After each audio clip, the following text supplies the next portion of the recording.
So you've just gone through toilet training with your child, and your child is successfully going in the bathroom. That is amazing. You think you're done, but not so fast. My name is Nancy Marchese. I'm a board-certified doctoral level behavior analyst and a clinical psychologist. My goal is to help 2 million children with autism and their families by transforming their lives, and I can't wait to help you too.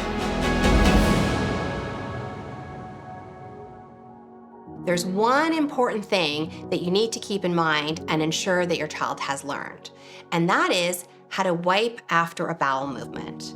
I can't tell you how many parents share with me once they think they're all done with toilet training that they have to continue to help their child wipe after a bowel movement. So I have some tips for you here. This is a key skill for your child to learn. Very important in order to help them become independent and live a dignified, empowered life. They need to be independent fully in the bathroom, and that includes wiping after a bowel movement. So how do you do this? One of the challenges is that there are very few opportunities to practice this skill. So here's my tips for you. You need to create more opportunities. That is, practice wiping even if your child hasn't had a bowel movement.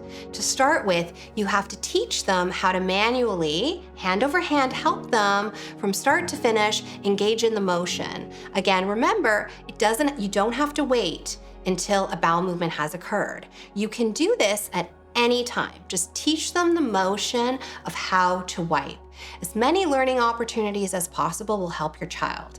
At first, you might have to hand over hand help them, but over time, as they demonstrate that they're able to do so more independently, then you can lessen your level of support. So this is key to helping them understand the mechanics behind wiping. Rather than you doing it for them, help guide them through that process. That's your first tip, guiding them through the process and then lessening your level of support while you do so.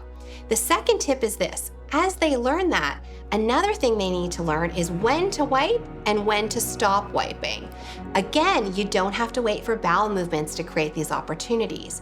What you can do is get yourself a marker, and as you're teaching the wiping, once in a while, after the motion or even before, you're gonna just use a marker and put some marker on the toilet paper as though there is some extra stuff that needs to be wiped. You're going to teach your child that when they see that, that means they have to wipe again.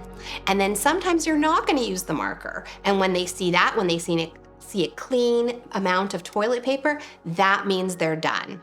So teach them how to discriminate between when the toilet paper is dirty, using that marker, that means I keep wiping. And when the toilet paper is clean, that means I can stop. So 2 tips for you about how to teach your child to wipe after a bowel movement. One is teaching them the mechanics by guiding them through the process. And the second tip is to teach them when to keep wiping and when to stop. And remember, you don't need to wait for those bowel movements to create teaching opportunities.